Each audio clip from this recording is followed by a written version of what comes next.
সর্বোচ্চ বিষয় হচ্ছে যে রাষ্ট্রের যে এই নীতি নির্ধারক এটা কবে সংশোধন হবে এটা আজও সন্দিহান সবাই।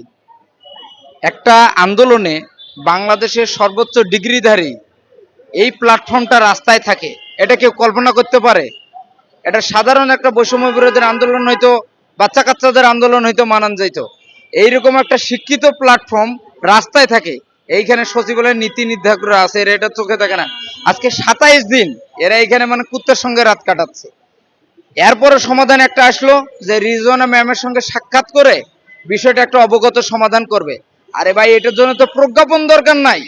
আপনারা করোনাকালীন সময়টা পান নাই, এই একটা দুইটা বছর দিয়ে যাক, সামনে যেগুলো সার্কুলার সবাই আবেদন করুক। এটা তো মানে মুখের কথাও হয়ে যায়।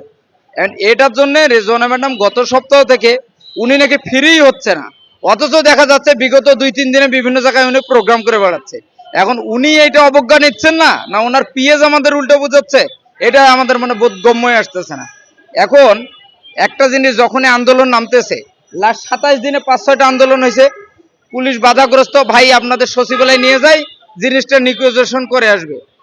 এই আন্দোলনের মুখে সবাই নিয়ে যায়, যাওয়ার পর ওইখান থেকে বোঝায় পিএস দেখা করে না, না রেজো ম্যাডাম দেখা করে না। এটা হচ্ছে মনে করেন যে সবার ভিতরে আর সন্দেহান হয়ে যায়। এখন আমি একটা জিনিস বলতে চাই, ভাই বোনেরা অতিষ্ঠ, অলরেডি সবারে মশার কামড়ে ডেঙ্গু আক্রান্ত সবাই।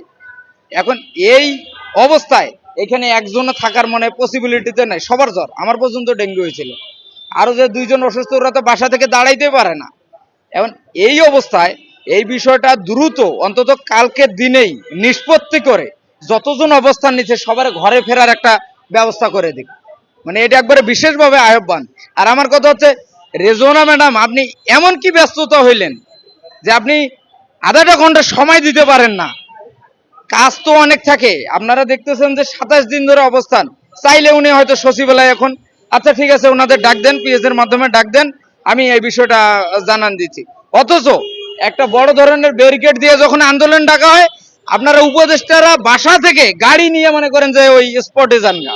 আর এইখানে এরা যদি সুন্দরভাবে চাচ্ছে যে এটা মিউচুয়াল করি, আপনারা এইখানে আসতেছেন না, তাহলে তো এরা কালকে একটা বৃহৎ আন্দোলন রাস্তায় নামে ওই চিন্তা ভাবনাই করছে।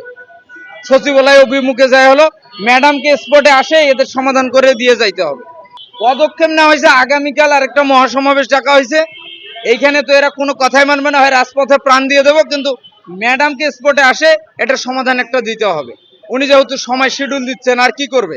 এই যে এখানে বসে আছে, এইখান থেকে এখনই যদি পিএস এর মাধ্যমে জানান যে আপনারা ওই ছেলেদেরকে আসতে বলেন, আমরা এটা একটা নিগোসিয়েশন আলোচনা করি, একটা সমাধান তো দরকার।